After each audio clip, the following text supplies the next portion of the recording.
السلام عليكم ورحمة الله وبركاته. أهلا بيكم، معاكم هدى محمد، والنهاردة هنعمل مع بعض وصفة حلوة جدا وهي الطماطم المخللة. بتنفع حلوة قوي وبتكون جميلة جنب الكشري الأصفر مع شوية بتنجان وبطاطس وبيض مسلوق كده وحاجة كده، بتبقى في منتهى الجمال. طعمها حلو جدا كمان جنب المشاوي. وصفة سهلة وسريعة جدا وجميلة، تقدري تعمليها وانتي بتغرفي الأكل.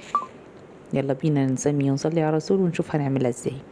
هجيب الطماطم واقطعها سلايزات زي ما انتم شايفين كده، اقطعها بالنص، وبعد كده كل نص هقطعه شرايح زي ما انتم شايفين كده سميكة شوية. هحطها في طبق وهجيب الدقة بتاعتي اللي انا عاملاها الخطيرة دي، وهسيب لكم لينك الفيديو بتاعها تحت الفيديو في صندوق الوصف.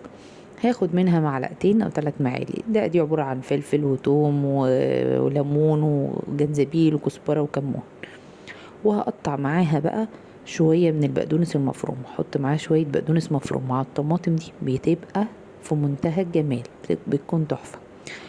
هحط بقى الملح بتاعي وهقلب كويس كل ده، بس هزود نص معلقة من الكزبرة ونص معلقة من الكمون. واظبطي بقى الملح بتاعك وظبطي كده وقلبيها بقى مع بعضها، وعصير نص ليمونة كمان.